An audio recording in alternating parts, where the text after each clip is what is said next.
سيدنا وحبيبنا وشفيعنا رسول الله محمد بن عبد الله وعلى آله وأصحابه وأزواجه وذريته وأهل بيته أجمعين، خصوصا إلى روح سيدنا أحمد بن عيسى المهاجر والفقيه المقدم محمد بن علي وعلى جميع سادات علي وعلى وصول وفروئهم، وإلى حضرة النبي. الفاتحة. أعوذ بالله من الشيطان الرجيم. بسم الله الرحمن الرحيم. الحمد لله رب العالمين الرحمن الرحيم مالك يوم الدين. إياك نعبد وإياك نستعين اهدنا الصراط المستقيم صراط الذين أنعمت عليهم غير المغضوب عليهم ولا الضالين آمين. السلام عليكم ورحمة الله وبركاته. بسم الله النور نور، بسم الله النور على النور، بسم الله الذي هو مدبر الأمور، بسم الله الذي خلق النور من النور وأنزل النور على طور في كتاب مسطور بقدر مقدور على النبي المحبور. الحمد لله الذي هو بالإذ مذكور وبالفخر مشهور وعلى السراء والضراء مشكور. وصلى الله على سيدنا محمد وعلى آله الطيبين. أما بعد، سبحانك لا علم لنا إلا ما علمتنا إنك أنت العليم الحكيم. ربي اشرح لي صدري ويسر لي أمري واحلل عقدة من لساني يفقهوا قولي وسدد لساني واهدي قلبي بحق سيدنا محمد صلى الله عليه وآله وسلم.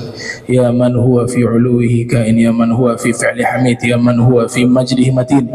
اللهم أكرمنا بنور الفهم وأخرجنا من ظلمات الوهم وارزقنا فهم النبيين وحفظ المرسلين وإلهام ملائكة المقربين. ربنا زدنا علما وفهما وعقلا يا أكرم الأكرمين بحق سيدنا محمد خاتم الأنبياء والمرسلين يا رحمن يا رحيم. وصلى الله على سيدنا محمد وعلى آله وصحبه وبارك وسلم والحمد لله رب العالمين. Alhamdulillah, puji syukur kehadirat Allah, salawat salam senantiasa tercurahkan kepada junjungan mulia Nabi tercinta Nabi Yuna Muhammad sallallahu alaihi wa alihi wasallam beserta seluruh keluarga beliau, sahabat beliau, umat beliau yang senantiasa melaksanakan ajaran beliau hingga akhir masa nanti. Pembukaan pengajian, jadi kita bahas terkait masalah pentingnya ilmu fikih.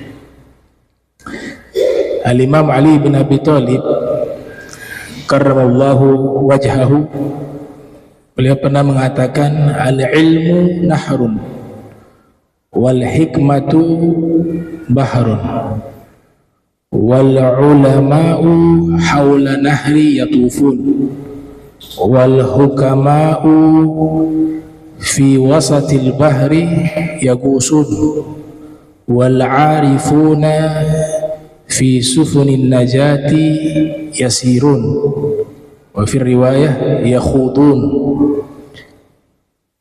Beliau babul ilm, Al-Imam Ali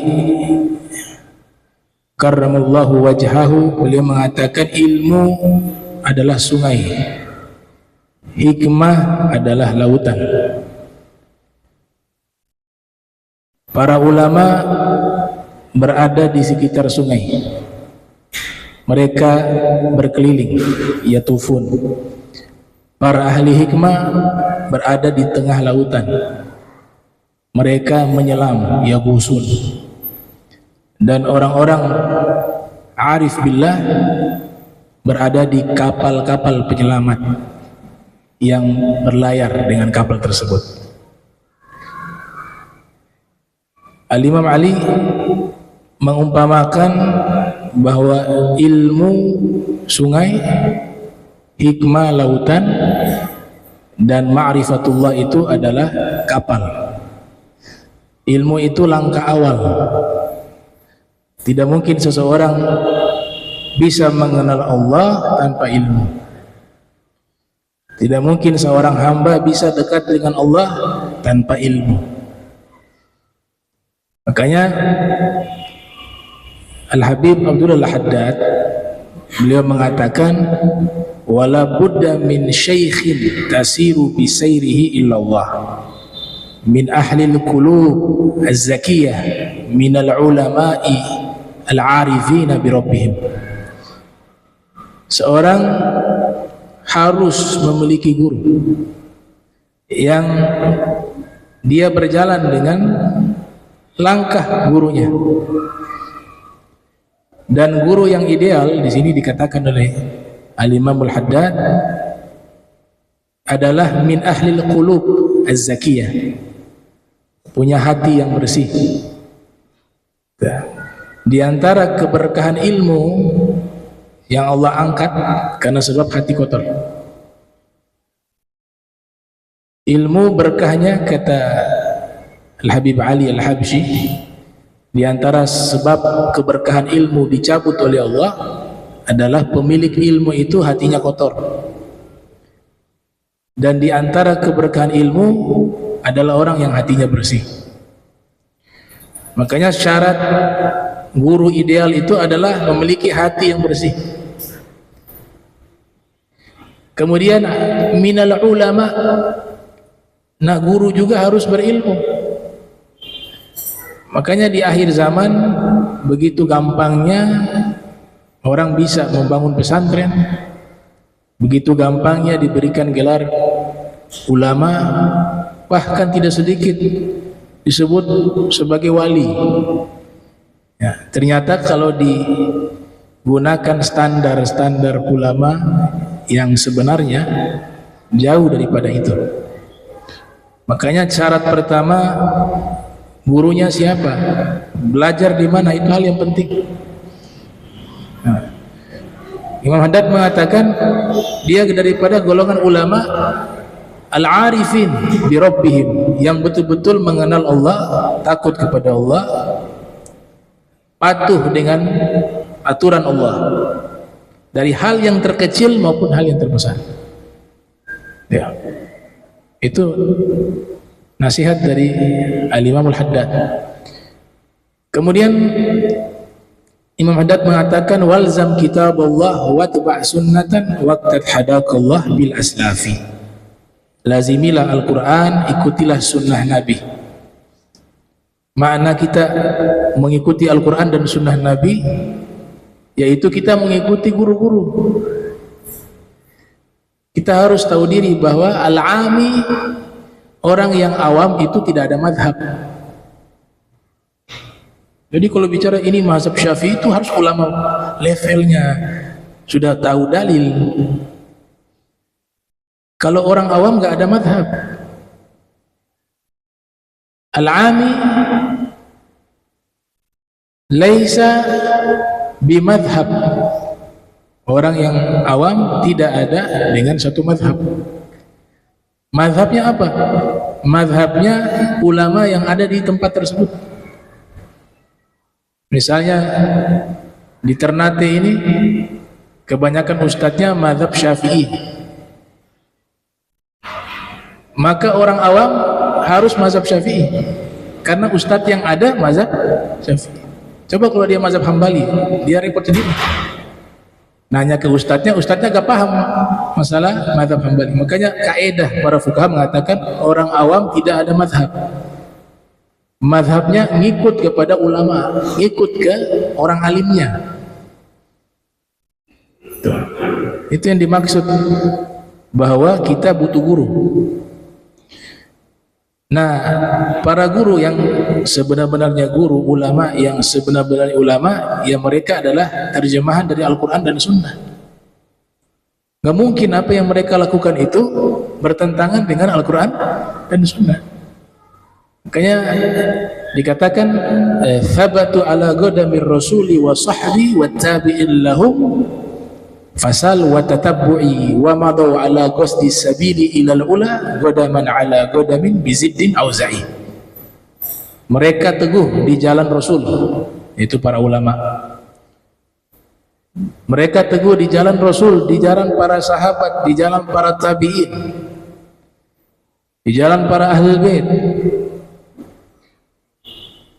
Dan mereka tabi'in lahum fasal wa tatabbu'i wa madu ala qasdi sabilil ilal ula, dan tujuan mereka hidup di dunia ini hanya ingin menuju kepada kemuliaan, hanya menuju kepada Allah. Nah, itu dikatakan demikian. Makanya ilmu terdahulu atau ilmu yang sebenarnya bukan yang tertulis di buku atau bukan yang ada di dalam hafalan seseorang, tapi ilmu yang sebenarnya ada di dalam dada ulama. Kata Imam Syatibi, kana ilmu fi sudurir rijal. Dulu ilmu itu ada di dalam dada-dada para ulama, sesuai ayat ada di surat apa itu, Al-Ankabut. Bal huwa ayatun bayyinatun fi suduril ladzina utul ilm. Melainkan ilmu itu tertulis di dalam dada-dada orang-orang yang berilmu, kata Allah Ta'ala.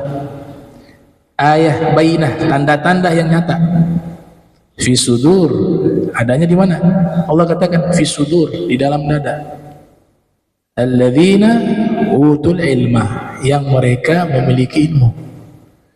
Makanya Imam Syatibi mengatakan ilmu ada dalam dada para ulama. Tsumman taqal ilal kutub, kemudian apa yang ada dalam dada mereka, mereka dapat dari gurunya ke gurunya ke gurunya sampai kepada Rasul sallallahu alaihi wasallam. Mulai dalam satu marhalah dicatat. Itulah warisan kitab-kitab turos, ditulis. Kemudian beliau lanjutkan, wa mafatihuhu bi aidi rijal, tapi kunci untuk bisa memahami ilmu di dalam kitab itu ada di tangan ulama. Ulama yang bersanad kepada Rasulullah sallallahu alaihi wasallam. Itulah yang disebut ilmu. Kayak dikatakan ya, apa sih ilmu? Al-Imam Fairuz Abadi mengatakan ilmu itu idraku syai'i bihakikatihi, mengetahui sesuatu secara hakikat, disebut ilmu. Ada yang mengatakan ilmu itu kumpulan pengetahuan yang tersusun secara sistematis, disebut dengan ilmu. Nah, ilmu di dalam Islam ini kalau secara umum dia terbagi dua. Yang kita kaji di Masjid Al-Amin ini ilmu fikih. Jangan sampai kita berpikir ilmu fikih itu sederhana. Ini ilmu yang dipelajari seumur hidup. Walau ulama mengatakan ilmu fikih ilmu yang tidak ada habisnya. Sampai kapan? Sampai kita sendiri meninggal. Kenapa? Karena masalah hukum ini akan ada terus-menerus kasus-kasus baru. Ya, persoalan baru itu akan muncul di setiap zaman. Maka tidak mungkin hukum pada waktu itu tidak hadir. Memang Allah sudah setting hukum Islam ini, dia akan sejalan dengan zaman. Makanya ada kaidah-kaidahnya. Ulama mengatakan ilmu fikih itu berbeda dengan ilmu yang lain. Ya, ilmu fikih adalah ilmu yang dipelajari seumur hidup. Gitu. Makanya disebut ada fikih mazhab, disebut fikih mazhab. Yang kita kenal ini fikih mazhab namanya. Itu mazhab Hanafi, Maliki, Syafi'i, Hambali. Nanti yang dibahas masalah ibadah, masalah muamalah, masalah pernikahan, munakah, masalah jinayah atau muaqabah. Itu namanya fikih mazhab. Ada fikih nawazil. Fikih nawazil ini diantara kitab dunia Mi'yar, itu membahas persoalan baru yang di masa lampau tidak ada, disebut fiqhun nawazil. Ada fiqh iftiradi, fikih yang membahas persoalan yang muncul di masa depan. Ada fiqh siyasah, membahas tentang politik. Ada fiqhul iktisad, fikih membahas ekonomi. Ada fiqhul mujtama atau ijtima, membahas tentang sosial. Itu semua masuk di ruang lingkup ilmu fikih.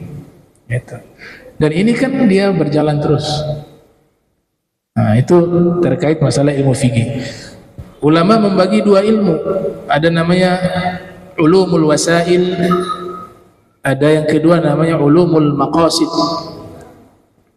Ilmu perantara itu ilmu yudros li ghairi, ilmu yang dipelajari tujuannya untuk bisa mencapai ilmu inti. Jadi kita belajar ilmu tersebut tujuannya bukan ilmu itu, tujuannya ilmu ini sebagai alat untuk menyampaikan kita bisa memahami ilmu inti. Ini hal yang sangat penting ikhwan muslimin, sehingga kita bisa tahu kedudukan atau maratib ilmu, kedudukan ilmu, maratibul ulum. Saya buat skema mukhattat al-ulum, skema ilmu biar gampang dihafal, Jadi intinya ilmu ada dua, ilmu perantara, ilmu inti yaitu ilmu tujuan. Ilmu perantara disebut ulumul wasail, ilmu inti disebut ulumul maqasid.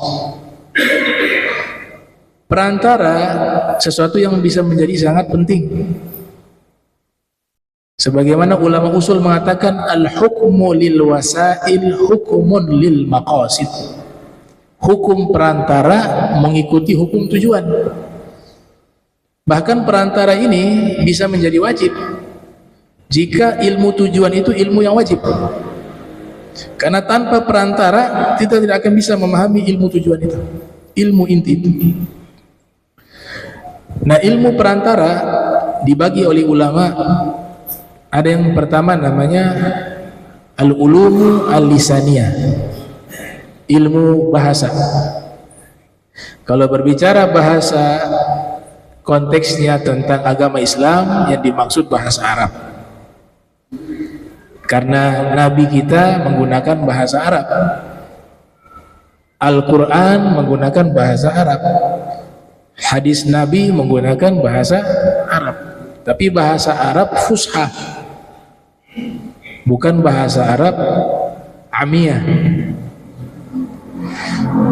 Kalau bicara bahasa Arab, maka yang pertama yang dipelajari namanya matnul lughah, matan bahasa, berkaitan dengan ma'ajim wal qawamis, kamus.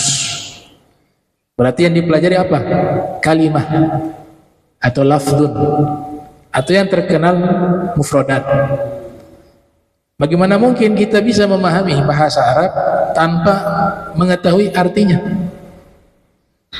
Maka yang paling awal adalah mempelajari matnul lughah, kamus. Kalau sejarah mencatat kamus pertama di dunia ini itu ada di Simeria. Simeria itu masuk Irak. Ditemukan ada peninggalan kamus umurnya 2300 tahun sebelum Masehi. Itu kamus pertama di dunia. Kalau dalam sejarah Islam, kamus pertama di dalam sejarah Islam karangan Imam Khalil bin Ahmad Al-Farahidi. Beliau juga pencetus ilmu arud. Dan dalam kitab Khizanatul Asrar dikatakan beliau yang juga pencetus harokat, dhamma, fathah, sukun dan sebagainya. Guru Imam Sibawi, Al-Imam Khalil bin Ahmad Al-Farahidi tercatat sebagai ulama yang pertama kali menulis kamus pertama dalam sejarah Islam, kamus bahasa Arab. Beliau diperkirakan lahir tahun 100 Hijriah, wafat 170, ada yang mengatakan 173, ada yang mengatakan 175 Hijriah. Ada khilaf tahun wafatnya. Nah, kitab kamus pertama itu beliau beri judul Kitabul Ain. Dan ini sulitnya luar biasa. Bukan seperti kamus yang ada saat ini. Jadi kamus modern itu kita merujuk kepada huruf pertama dalam bentuk kalimat asli. Kalau bahasa Arab kalimat asli fil madi. Ada juga mazhab lain mengatakan masdar. Tapi kitab Al-Ain itu urutan hurufnya di dalam kamus itu berdasarkan makharijul huruf, tempat keluarnya huruf. Kemudian muncul ulama setelahnya lagi, Ada Imam Abu Bakar Ar-Razi menulis kitab namanya Mukhtarus Sihah. Kemudian ada Said Syarif Jurjani, ya, kitab Ta'rifat berkaitan tentang kamus. Ada juga kamus Al-Quran, jadi mengambil kosakata yang ada di dalam Al-Quran. Ajib kitabnya, karangan Imam Ar-Raghib Asbahani, ya, judulnya Mu'jam Mufradati Al-Fadil Quranil Karim. Biasa ulama hadis sering ngutip kitab ini. Sayyid Abdullah Kumari, saya baca di beberapa kitab, selalu merujuk ke kitab tersebut. Ada juga Imam Fairuz Abadi. Fairuz Abadi menulis kitab Al-Qamus Al-Muhit, ya, menulis kitab kamus bahasa Arab, tapi beliau orang Persia. Fairuz Abadi. Nah, ini juga sulit. Jadi merujuk kepada huruf akhir, bukan huruf awal. Makanya waktu saya beli kitab itu sempat bingung juga. Kok beda ya? Begini. Ternyata lihat di syarah ulama-ulama bahwa kitab Al-Qamus Al-Muhit itu untuk melacak kata bukan di huruf awal sebagaimana kamus modern, tapi mengambil dari huruf paling akhir. Setelah paling akhir baru kembali ke awal. Nah, itu terkait dengan kamus, dan kitab tersebut disyarahi oleh Said Muhammad Murtada Zabih hampir 40 jilid. Kamus disyarahi oleh Said Muhammad Murtada Az-Zabidi di dalam kitab berjudul Tajul Arus min Jawahiril Qamus. Itu yang pertama. Yang kedua, ilmu alat. Kita sering dengar ilmu alat, ilmu alat. Kalau ilmu alat berbicara tentang ilmu bahasa Arab, nahwu sorof. Itu juga adalah ilmu wasail. Tujuan kita belajar ilmu nahwu sorof bukan karena ilmu nahwu sorof. Itu alat. Dijawab oleh Imam Imriti. Tujuannya kay yafhamu ma'ani al-Qur'ani wa sunnati ad-daqiqal ma'ani. Tujuan kau belajar nahwu sorof agar supaya mereka atau kalian bisa paham makna-makna Al-Quran dan makna hadis Nabi Muhammad SAW. Bukan tujuannya ilmu tersebut. Makanya dinamakan ilmu wasail. Ini bab yang amat penting, sehingga kita bisa memprioritaskan mana ilmu yang paling utama kita pelajari. Setelah itu namanya ilmu al-ishtiqaq, yaitu kata, satu kata kemudian nanti kita bisa mengetahui banyak arti lewat satu kata itu. Namanya ishtiqaq. Ini masuk juga di dalam sorof, tapi ada ulama memisahkan, ya. Namanya derivasi. Kalau bahasa ilmiah, derivasi, asal kata tersebut. Dan yang berikut dinamakan ilmu balaghah. Ilmu balaghah dihimpun 3 ilmu: ilmu bayan, ma'ani, badi'. Yang pertama kali menghimpun namanya Syekh Abdul Qahir Al-Jurjani di dalam kitab Asrarul Balaghah dan juga Dalailul I'jaz. Dikumpul jadi satu kitab dan menjadi satu ilmu, namanya ilmu balaghah. Dulu saya ke Darul Hadis di Malang, Darul Hadis, waktu mau tabarukan, mau ngambil ada niat waktu itu mau belajar di situ juga, tapi tidak sempat. Saya sempat mampir di sana tabarukan. Di antaranya tabarukan adalah saya ingin tahu kitab apa yang dipelajari dalam ilmu bahasa Arab. Ini kan warisan daripada Profesor Dr. Al-Habib Abdullah Ibn Abdul Qadir Bil-Faqih dan ayah beliau. Subhanallah, kitab bahasa Arab yang dipelajari judulnya Jami'ud Durus. Judulnya Jami'ud Durus, karangan Syekh Mustafa, ulama Libanon. Di dalam kitab Jami'ud Durus ternyata sudah menghimpun semua ilmu tadi. Di dalam satu kitab sudah ada ilmu nahwu, ilmu sorof, kemudian tadi matnu lughah tentang mufradat, kemudian balaghah, ya juga sudah ada di situ. Jadi satu kitab menghimpun semua ilmu alat tersebut. Ulama Libanon namanya Syekh Mustafa, orang Libanon. Nah, kesemua ini disebut sebagai ilmu perantara, yang disebut ilmu perantara al-ulumu al-lisaniyah, ilmu perantara yang bersifat apa? Ilmu bahasa. Itu ilmu perantara pertama. Jadi bayangkan ilmu perantara yang pertama, kalau kita belajar puluhan tahun tuh kalau serius, untuk bisa pakar, paham ini ilmu dengan sebenar-benarnya, itu butuh waktu bertahun-tahun. Itu masih ilmu alat. Yang kedua, ulama mengatakan al-ulumu an-naqliyah.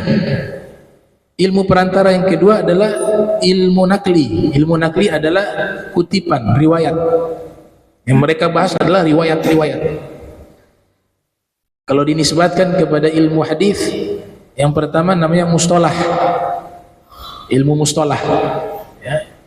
Yang kedua disebut dengan ilmu rijalil hadis, membahas tentang para periwayat, atau yang terkenal dengan ilmu jarh wa ta'dil. Yang ketiga disebut dengan ilmu ilal. Ya, di antara imam-imam besarnya ada Imam Bukhari. Imam Bukhari ahli di dalam ilmu ilal.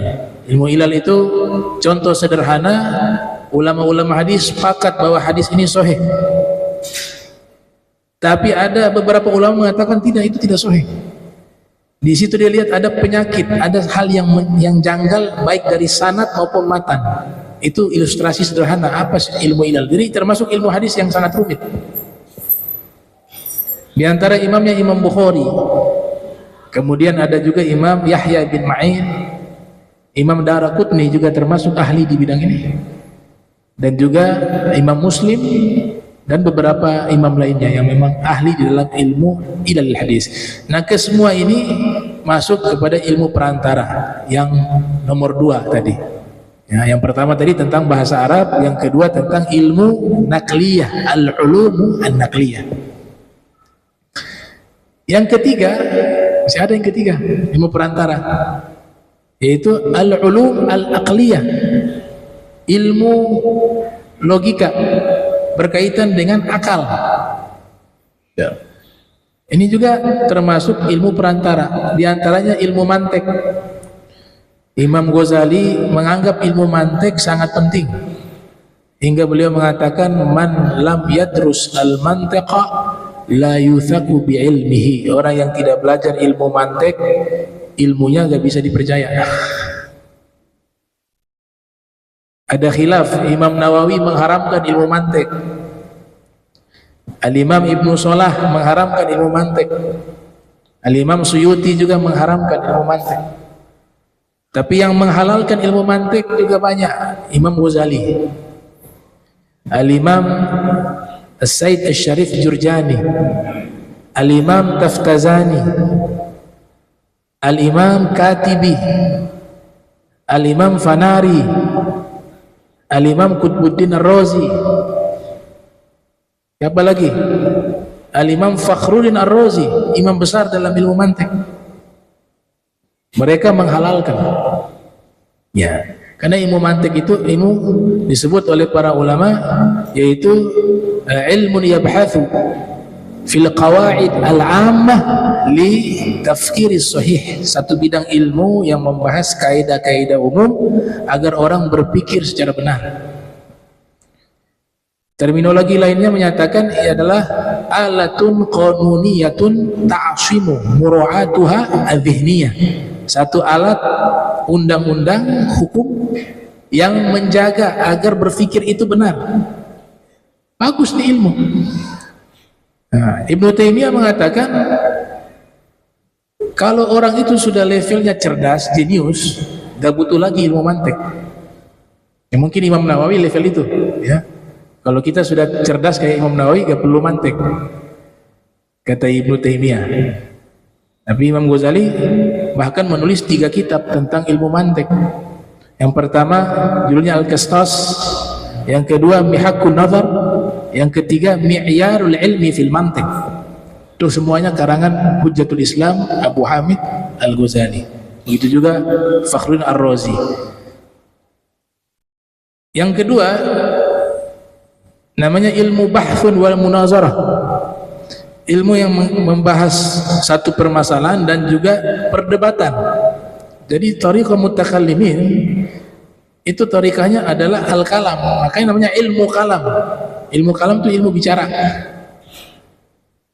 Mereka metode ilmiahnya harus diskusi dan ada perdebatan. Kalau thariqatul asfiyah melarang debat, hati keras, itu sufi. Kita harus pisahkan bahwa ilmu agama ini luas, bukan hanya satu arah. Bahkan Imam Fakhruddin Ar-Razi mengatakan eksistensi madhab Asy'ari itu bisa bertahan sampai saat ini tidak lepas daripada diskusi dan perdebatan. Nah, ini termasuk ilmu akliyah. Nah, Dr. Said Fuda, ulama ahli mantik, ahli kalam fi hadza zaman, itu membela ilmu mantik. Jadi beliau mengkritik ulama-ulama yang mengharamkan ilmu mantik dengan kitab berjudul Tad'imul Mantik. Beliau mengatakan Imam Suyuti orang alim, Imam Nawawi orang alim, Ibnu Salah orang alim, tapi saya mengakui kealiman mereka dalam ilmu nakli. Tapi mohon maaf, ilmu akli ada ahlinya. Imam Ghazali, Ar-Razi, Taftazani, Said Syarif Jurjani, mereka gunung, ini juga gunung. Haula jibal wa haula jibal. Gitu. Kemudian yang berikut ilmu filsafat. Filsafat itu termasuk ilmu akli. Nah, kadang disalahpahami, dianggap ilmu mantik itu ilmu filsafat. Ilmu filsafat juga ilmu mantik. Ilmu mantik dengan filsafat gak ada hubungan apa-apa. Ibnu Sina Al-Farabi mengatakan ilmu mantik itu adalah muqaddimatun li jami'il ulum. Dia sebagai pengantar dari semua ilmu, termasuk filsafat. Jadi kalau bicara ilmu akliyah jangan sampai heran. Disebutkan di situ bukan hanya tokoh-tokoh muslim. Ini bukan ilmu Islam secara khusus, enggak. Ini ilmunya mencakup semua ilmu. Makanya kalau mempelajari ilmu tersebut, kita akan temukan nama-nama tokoh-tokoh yang non muslim. Makanya diantaranya Ibnu Sina itu masih khilaf agamanya apa. Ibnu Sina ada yang mengatakan muslim, ada yang mengatakan bukan orang Islam, tapi dia punya pemikiran selaras dengan agama Islam.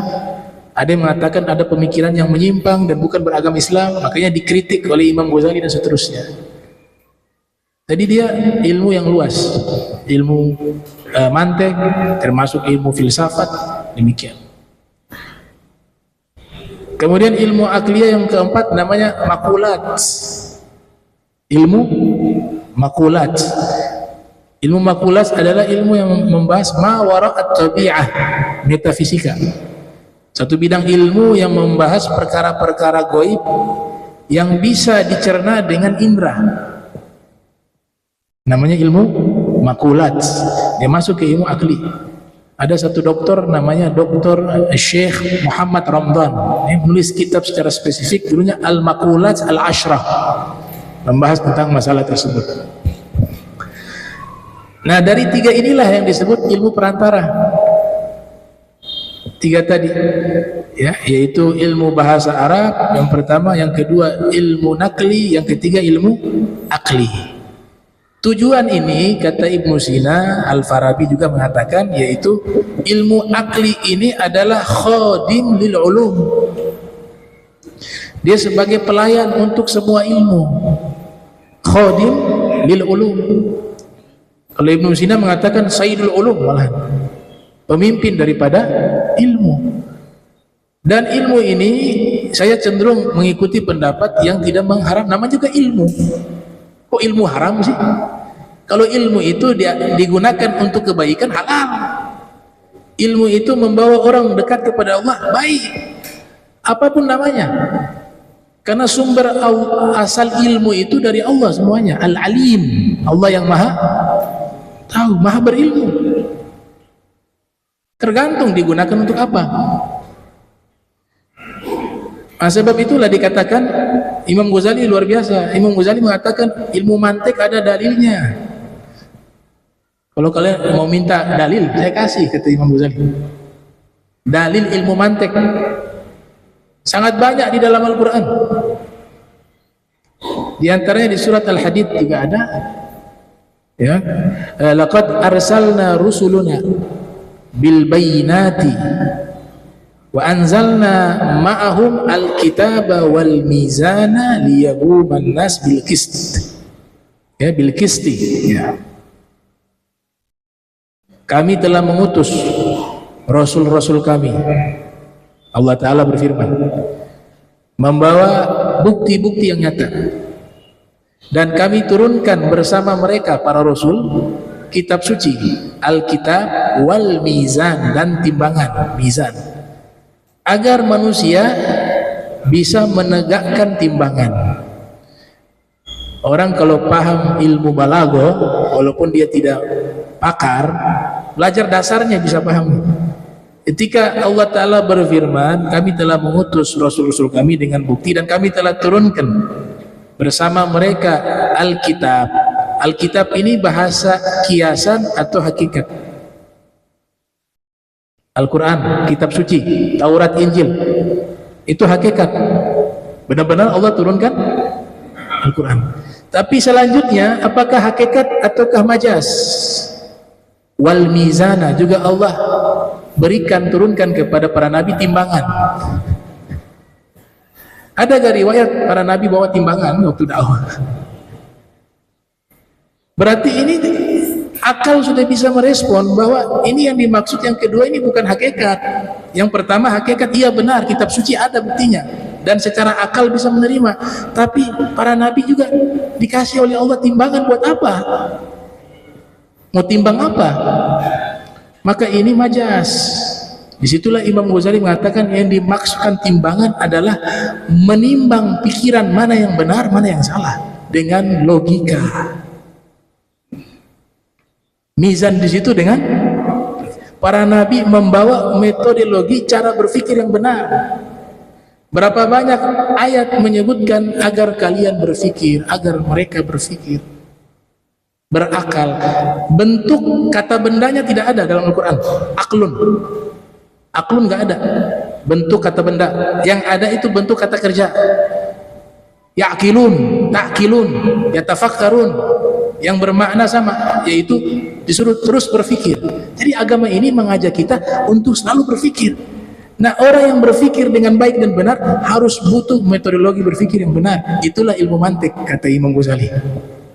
Imam Ghazali bukan hanya sufi, mutakallim, mantikiyun. Makanya para sufi-sufi yang hebat-hebat itu rata-rata ini yang mutakhirin deh. Kita gak usah jauh-jauh. Di zaman kita ada satu sufi ya, untuk mengislamkan ratusan ribu orang di Eropa sana, di Amerika.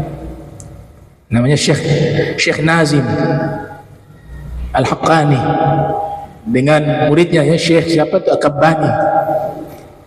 Itu ternyata latar belakang pendidikan itu ahli filsafat, ahli kimia, ahli matematika, bahkan doktornya itu. Yang kesemuanya ilmu yang mengasah akal dalam berpikir. Kemudian jadilah sufi. Coba lihat Imam Sanusi, ya, Imam Sanusi yang menulis kitab Ummul Barahin. Orang-orang ahli kalam itu ahli pemikir dan gak lepas dari ilmu mantik. Makanya beliau punya satu risalah namanya Mukhtasar fi Ilmi Mantik, ringkasan dalam ilmu mantik. Padahal beliau terkenal sebagai seorang mujaddid di dalam ilmu kalam. Namanya Imam Sanusi. Bahkan Syekh Yasin Al-Fadani yang terkenal sebagai musnid dunia, sebagai ahli hadis, ternyata pakar dalam ilmu mantik, menulis kitab Ar-Risalah fil Mantik. Itu. Jadi mereka gak tanggung, alim, betul-betul alim. Ya, ulama yang benar-benar ulama yang mendedikasi umurnya untuk ilmu dan berkhidmah kepada umat. Itu. Nah, ini semua disebut dengan ilmu wasail, ilmu perantara. Jadi ilmu-ilmu yang hebat semacam itu masih disebut ilmu perantara. Ada ulama menambahkan yang ketiga namanya ulum murakkabah, ilmu yang tersusun, artinya ilmu yang digabung. Ada nakli wa akli dalam satu ilmu itu. Itu disebut ilmu apa? Ilmu tauhid. Ilmu yabhathu fi itsbat al-aqaid ad-diniyah al-islamiyah bil adillatil yakiniyah an-naqliyah wal aqliyah allati tuzilu kulla syak. Satu bidang ilmu yang mengisbat akidah atau kepercayaan di dalam agama Islam dengan dalil-dalil yang meyakinkan baik secara nakal dan secara akal, yang tujuannya menghilangkan keraguan. Kita kenal dengan ilmu tauhid, ilmu kalam, ilmu iman, ilmu akidah itu. Jadi jangan berkelahi dengan nama. Al-ibrah bil jauhar la bil madhar. Hukum yang diambil isinya, bukan casingnya. Casingnya misalnya ada casing jualan, ya, merek, ya, beruang, ya. Tapi dalamnya itu bukan beruang, sapi. Kita ikut hukum mana? Hukum mereknya, casingnya, atau yang di dalamnya yang dihukumi. Begitulah nama-nama itu jangan terlalu dipermasalahkan. Selama namanya itu artinya bagus, ya isinya itu yang menjadi hukum. Abu Hasan An-Nadwi menulis kitab namanya Jinayatul Mustalahat. Banyak orang berkelahi karena masalah nama tapi tidak faham substansi, kata beliau. Nah, ini ilmu-ilmu wasail. Ilmu murakkabah, ilmu tauhid. Ilmu tauhid memadukan akli wa nakli. Makanya kalau kita belajar ilmu tauhid, ilmu akidah, itu kan selalu disuguhi namanya dalil akli, dalil nakli. Ini dalil secara rasio, secara akal seperti ini. Ini dalil secara nakli. Nakli kutipan berarti Al-Quran dan As-Sunnah.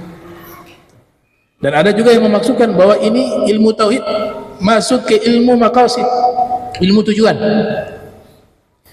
Begitu juga usul fikih. Gurunya Imam Ghazali, Al-Imam Juwaini, yang lahir tahun 419 Hijriah, wafat 478 Hijriah, mengatakan ilmu usul itu ada 3 yang kita kenal usuluddin. Yang pertama itu ilmu akidah, yang kedua ilmu usul fikih, yang ketiga ilmu bahasa Arab, dikatakan. Nah, inilah ilmu, ya. Sekarang itu sudah tahu ilmu perantara apa, sekarang ilmu inti. Nah, ini yang ilmu inti. Makanya ketika disebut ulama, yang dimaksud ilmu inti, bukan ilmu perantara. Ini satu orang ahli mantek, ahli bahasa Arab, fikih gak tahu, tafsir gak tahu, sunnah gak tahu, bukan ulama dalam terminologi ilmu agama Islam. Makanya dikatakan dalam kitab fikih oleh para fuqaha, ya, mereka mengatakan seandainya ada seseorang wasiat, kalau saya meninggal, ini harta saya semuanya saya berikan kepada ulama-ulama. Tahu-tahu dia meninggal, maka yang berhak mendapatkan harta tersebut adalah ahli fikih, ahli tafsir, ahli hadis. Yang lain gak ada hak. Kenapa? Karena inilah ilmu inti. Ilmu inti, kata ulama, ulumul maqasid, yang pertama adalah fikih. Itu yang kita pelajari, ilmu fikih. Itu termasuk ilmu inti. Al-ilmu bil ahkami syar'iyyatil amaliyatil muktasabah min adillatiha at-tafsiliyah. Ilmu amal, mengamalkan hukum yang sudah Allah tetapkan, yang diambil dari dalil-dalil yang terperinci, disebut ilmu fikih. Kemudian ada yang kedua, ilmu inti, ilmu hadis. Ma udifa ila Nabi sallallahu alaihi wasallam min qaulin au fi'lin au takririn au sifah. Apa yang dinisbatkan kepada Nabi, ucapannya, perbuatannya, ketetapannya, sifatnya, itu semualah disebut dengan hadis. Semua yang dilakukan oleh Nabi inti. Tujuan dalam syariat, tujuan dalam ilmu. Ada Dr. Gauri, Al-Gauri, ada punya kitab judulnya Al-Mustalahat Al-Hadithiyah. Beliau istilahkan dengan sederhana, yang dimaksud dengan as-sunnah dan hadis adalah at-tasarrufat an-nabawiyah. Semua gerak-gerik dan tindakan Nabi sallallahu alaihi wasallam itu semua disebut as-sunnah dan hadis. Semuanya. Kemudian yang ketiga tafsir. Tafsir masuk ilmu inti, ilmu tujuan. Imam Zarkashi yang sahib kitab Al-Burhan yang lahir tahun 745 Hijriah, wafat 794 Hijriah, beliau mengatakan ilmu tafsir itu adalah ilmun yu'rafu bihi fahmul kitabillah. Ilmun yu'rafu bihi fahmu kitabillah al-munazzal ala nabi Muhammadin sallallahu alaihi wasallam wa bayanu ma'anihi wa istikhraju ahkamihi wa hikamihi. Yang artinya ilmu tafsir satu bidang ilmu yang dengan ilmu tersebut kita bisa memahami kitab suci Al-Quran yang diturunkan kepada Nabi Muhammad SAW, dan bisa memahami makna-maknanya, dan bisa mengeluarkan hukum-hukumnya, dan bisa juga mengeluarkan hikmah-hikmahnya. Itu disebut tafsir. Nah, ini ilmu inti, ilmu tafsir. Nah, Syekh Abu Madian dalam kitab Mi'yar mengatakan Al-Quran yang ada 114 surat atau dalam satu kil 6.666 ayat dan terdiri 30 juz, semuanya itu sudah finish. Masa penurunan wahyunya sudah selesai di masa Nabi kita Muhammad sallallahu alaihi wasallam. Karena Nabi yang menerima itu. 13 tahun di Makkah diturunkan, 10 tahun di Madinah. Disebut Makkiyah, Madaniyah. Tapi kata beliau itu diistilahkan nuzul. Nuzulnya sudah berakhir, tapi tanzilnya belum berakhir. Tanzil, Allah masih menurunkan lagi, tapi dalam bentuk ilham, karena sudah tidak ada nabi lagi. Nabi terakhir Rasulullah, tapi ada pewarisnya kan? Al-ulama warasatul anbiya. Pewarisnya ini yang dimaksud ulama di sini, ulama-ulama yang bukan ulama sembarangan, yang punya irtibat dengan Nabi sallallahu alaihi wasallam, punya hubungan kuat dengan Rasul, yang mereka diberikan ilham oleh Allah, mampu memahami Al-Quran bukan lewat ilmu-ilmu yang belajar, tapi lewat waridat, pemberian Allah. Namanya ilham atau istilah ilmu laduni. Makanya beberapa ulama mengatakan penurunan tersebut sepanjang zaman masih akan ada, nggak pernah berakhir. Ini kata Syekh Abu Madian, ya. Itu yang dikatakan juga oleh Al-Habib Ali bin Muhammad Al-Habsi, tanazzuluhu 'alal ulama'i bakin ladaihim wa huwa munqati'un nuzuli. Penurunan makna, tafsiran-tafsiran terhadap Al-Quran senantiasa diturunkan kepada ulama, bakin, abadi di sisi mereka, walaupun Al-Quran sudah berakhir penurunannya. Makanya jangan heran tafsir gak akan selesai. Sama seperti fikih, tafsir Al-Quran akan ada setiap saat, dan itu bukan satu hal yang menyimpang. Memang seperti itu Al-Quran, saking hebatnya Al-Quran, tidak pernah ketinggalan dengan zaman. Lah semua zaman informasinya ada dalam Al-Quran. Semua ilmu yang 5 itu, ilmu alam muluk, ilmu alam jabarut, ilmu alam malakut, ilmu alam nasut, ilmu alam lahut, semuanya ini ada di dalam Al-Quran. Karena Al-Quran mukjizat Nabi Muhammad SAW. Kata Syekh Muhammad Abdullah Darraz dalam kitab An-Nabul Azim, Al-Quran mu'jizatun khalidatun wa ata'uhu mutajaddidun. Al-Quran itu mukjizatnya abadi dan penyajiannya selalu aktual sepanjang zaman. Itu. Jadi ini agama luar biasa, agama canggih. Gak ada satu agama di kolom langit bumi ini, di kolom langit ini, yang ada di bumi ini, yang memiliki keilmuan selengkap ilmu yang ada dalam agama Islam. Bahkan ilmu-ilmu modern yang ada saat ini itu semua karena mengambil dari ilmu Islam. Ya, ulama-ulama terdahulu mereka karena pakar di dalam ulumul akliyah wa naqliyah, dipadukan dua ilmu ini lahirlah ilmu-ilmu pengetahuan yang ada saat ini. Kedokteran kah itu, kimia kah itu, ilmu penerbangan, astronomi, fisika dan lain sebagainya, bahkan matematika juga. Itu adalah ilmu yang sudah ada, tapi hadirnya ulama-ulama Islam, mereka menyempurnakan ilmu tersebut. menjadi ilmu yang sangat baik dan sempurna yang memberikan manfaat bagi alam ini. Nah, itu pembagian ilmu, yaitu ilmu perantara dan ilmu maqasid. Nah, mudah-mudahan Allah Ta'ala berikan kita futuhal arifin. Amin ya rabbal alamin. Allahumma jam'ana hadha jam'a marhuma wa tafarraqna min ba'dihi tafarruqan ma'zuma wa la tajal minna wa la minna shakila mahruma. Subhanaka bihamdika asnanta astaghfiruka wa atubu ilaih. Wa sallallahu alaihi Muhammadin wa ala alihi wa sahbihi wa barik wa sallam. Wa la fumikum. Wassalamualaikum warahmatullahi wabarakatuh.